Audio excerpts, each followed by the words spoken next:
প্রিয় বন্ধুরা, তোমাদের সকলকে স্বাগত জানাই অপূর্ব মানা হোম টিউটর ইউটিউব চ্যানেলে। আজ আমি তোমাদের সঙ্গে ইতিহাসের 48 নম্বর পেজের এমসিকিউ এবং এসিকিউ সলভের ক্লাস নিয়ে এলাম।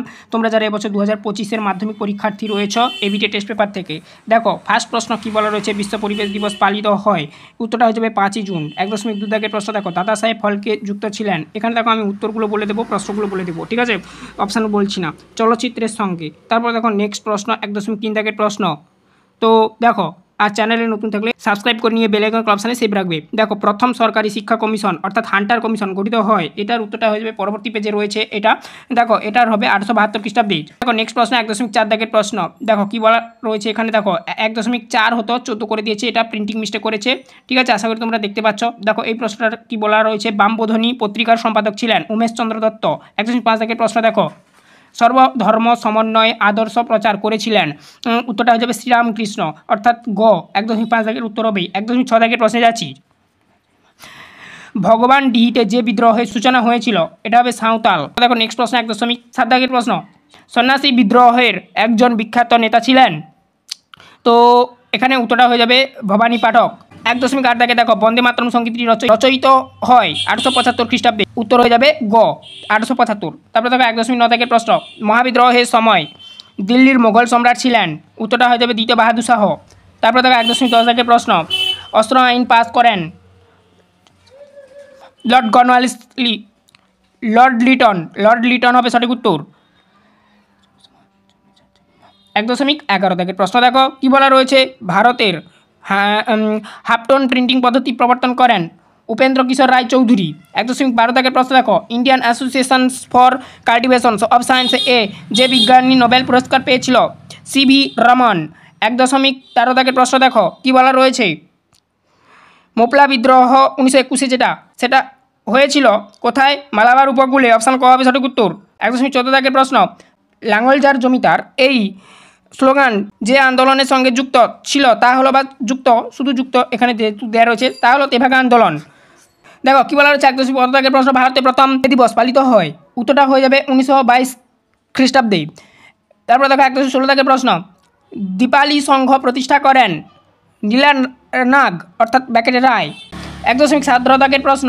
কোন বিপ্লবী P.N. ঠাকুর ছদ্মনামে জাপানে পালিয়ে যান, উত্তরটা হয়ে যাবে রাসবিহারী বসু। 1.18 দাগের প্রশ্ন দেখো, নমশূদ্র আন্দোলনের শুরু করেন, তো হরিচাঁদ ঠাকুর হবে, অপশান ক হবে সঠিক উত্তর। 1.18 1.19 দাগের প্রশ্ন। ভাষাভিত্তিক গুজরাট রাজ্যটি গঠিত হয় 1960 খ্রিস্টাব্দে। 1.20 দাগের প্রশ্ন। ভারতের প্রধান রাষ্ট্রভাষা হলো হিন্দি।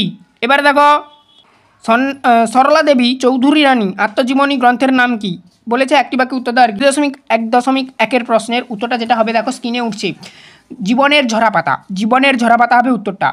2.1.2 দাগের প্রশ্ন দেখো কি বলা হচ্ছে, শ্রীরামপুর ত্রয়ী কারা ছিলেন, উত্তরটা লিখবে তোমরা কি না, William Carey 1 number, 2 number Joshua Marshall, 3 number William Warren, ঠিক আছে। 2.1.3 দাগের প্রশ্ন।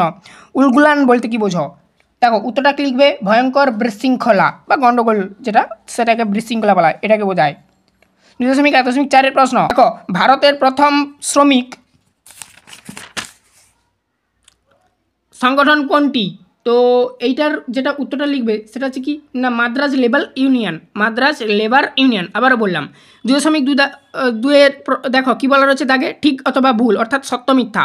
দেখো যেটা ক্রস দেবো সেটা হচ্ছে মিথ্যা, আর যেটা টিক দেবো সেটা হচ্ছে সত্য, ঠিক আছে। প্রথমে বলা রয়েছে দেখো, 1911 সালে মোহনবাগান দল ইংরেজদের হারিয়ে IFA শিল্ড জয় করে, ঠিক আছে। 2.1 দাগের প্রশ্ন। তো এই প্রশ্নের উত্তরটা হবে সত্য, অর্থাৎ আমি এখানে টিক চিহ্ন মেরে দিচ্ছি। তারপরে দেখো নেক্সট কি বলা রয়েছে, গোরা উপন্যাসে রবীন্দ্রনাথ ঠাকুর ইউরোপীয় সমাজকে সমর্থন করে, এটা হবে ভুল, ঠিক আছে। সঠিকটি কি তোমরা জানাও তো, এই জন্য দেখো ক্রস মেরে দিয়েছি, উত্তরটা ভুল হবে, অসত্য আর কি।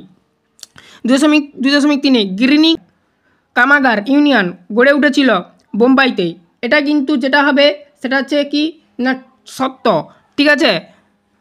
তারপর দেখো নেক্সট 2.4 কলকাতা বিশ্ববিদ্যালয়কে ব্যঙ্গ করে বলা হতো গোলদিঘি গোলমাখানা, এখানে এই প্রশ্নের উত্তরটা হবে সত্য, টিক দিয়ে দিলাম। তারপরে দেখো নেক্সট 2.3 ক স্তম্ভের সঙ্গে খ স্তম্ভ মেলাও, ক স্তম্ভ খ স্তম্ভ, এশিয়াটিক সোসাইটি এটার সঙ্গে যাবে, আমি এখানে দেখো 1 2 3 দেওয়া রয়েছে, যেহেতু আমি এখানে দাগ নাম্বারগুলো দিয়ে দিচ্ছি, ঠিক আছে। দেখো 2.3.1 উত্তরটা হয়ে যাবে যেটা 2, অর্থাৎ কি না উইলিয়াম জোন্স। তারপরে দেখো তেলেঙ্গানা আন্দোলন এটার উত্তরটা হবে 3, অর্থাৎ কি না হচ্ছে ইয়ালো রেডি, ঠিক আছে। তারপরে দেখো ভাইকাম সত্যাগ্রহ এটা যেটা যাবে সেটা হচ্ছে কি না 4, অর্থাৎ শ্রী নারায়ণ গুরু, এটা 4 হবে। তারপর দেখো নেক্সট একা আন্দোলন, এটা হবে 1, রইল বাকি 1, যে মাদারি পাসি, এটা হবে 1 মাদারি পাসি, ঠিক আছে। তারপরে দেখো নেক্সট প্রদত্ত ভারতবর্ষের রেখা মানচিত্র, একটা ম্যাপগুলো আমি তোমাদেরকে পরে দেখিয়ে দেবো কোন ম্যাপ কোথায় রয়েছে, তার ওপর একটা ডিটেলস আলাদা ক্লাস বের করে দেবো, ঠিক আছে। এখানে দেখো পরবর্তীতে চলে আসছি, নিম্নলিখিত বিবৃতিগুলির সঙ্গে সঠিক ব্যাখ্যাটি নির্বাচন করো। এখানে দেখো বলা রয়েছে বিবৃতি, 19 শতকে বাংলা নবজাগরণের ব্যাপ্তি ছিল খুবই সীমিত। এখানে যে উত্তরটা হবে আমি বলে দিচ্ছি, যে ব্যাখ্যার যে উত্তরটা হবে আর কি।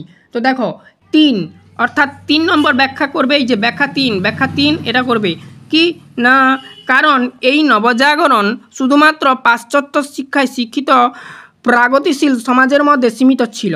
এবারে দেখো 2.5.2 কী বলা রয়েছে। আচ্ছা বিবৃতি দেখো, ভারত সরকার 1929 খ্রিস্টাব্দে মিরাট ষড়যন্ত্র মামলা শুরু করে। তো এই প্রশ্নের উত্তরটা হবে ব্যাখ্যা 3, কী লিখবে এখানে দেখো, এক হাতে মোবাইলটা ধরা রয়েছে যেন অসুবিধা আছে, কিছু মনে করবে না। দেখো এর উদ্দেশ্য ছিল দেশব্যাপী সাম্যবাদী কার্যকলাপ দমন করা। 2.5.2 এইটা উত্তর হবে ব্যাখ্যা 3। এবারে দেখো 2.5.3 বিবৃতি কী বলা রয়েছে দেখো, ইতিহাসে প্রীতিলতা ওয়াদ্দেদারের নাম স্মরণীয়। তো এই প্রশ্নের উত্তরটা হবে 2 নম্বর ব্যাখ্যাটা, অর্থাৎ এই যে চট্টগ্রাম পাহাড়ি ইউরোপীয় ক্লাব আক্রমণের দায়িত্ব পালন করে, ব্যাখ্যা 2 হবে, ঠিক আছে। তারপর দেখো নেক্সট বিবৃতি কী বলা রয়েছে দেখো, 2.5.4 বিবৃতি কী বলা রয়েছে দেখো, অস্পৃশ্যতা দূরীকরণ নিয়ে গান্ধী আম্বেদকর বিতর্ক ছিল। তো এটার উত্তরটা যেটা হবে তো 2 হবে, বিবৃতি 2, ঠিক আছে। কি এই যে দেখো এই যে বিবৃতি 2, আচ্ছা ব্যাখ্যা 2 হবে। দেখো গান্ধীজি মনে করতেন যে আম্বেদকর আন্দোলনের ফলে জাতিভেদ প্রথা আরও বাড়াবে, তাহলে এটা হবে এইটা, ব্যাখ্যা 2 হবে, ঠিক আছে, ব্যাখ্যা 2। তো এই ছিল টোটাল তোমাদের এই পেজের এমসিকিউ এসএকিউ সলভ করে দিলাম। চ্যানেলে নতুন থাকলে সাবস্ক্রাইব করে নিও, বেল আইকন ক্লাব সাথে সেভ রেখো। তোমাদের যদি কিছু কমেন্ট করে বলার থাকে অবশ্যই কমেন্ট করে জানিও। নেক্সট পেজের আমি এভাবেই সেম করে দিয়েছি, এছাড়া আমি আলাদা আলাদাভাবে তোমাদের এমসিকিউ প্লেলিস্ট আলাদা, এসএকিউ প্লেলিস্ট আলাদাও করে দিচ্ছি, চাইলে তোমরা পার্ট ক্লাস দেখতেও পারো, যার যেমন সুবিধা হয়। অবশ্যই চ্যানেলটাকে সাবস্ক্রাইব করে বেল আইকন ক্লাব সাথে সেভ রেখো। আর প্লেলিস্ট লিঙ্ক এই ভিডিও ডেসক্রিপশনে দেওয়া রয়েছে, প্লেলিস্টের মধ্যে গিয়ে তোমরা ইতিহাস বিষয়ের সমস্ত ক্লাসগুলো দেখো।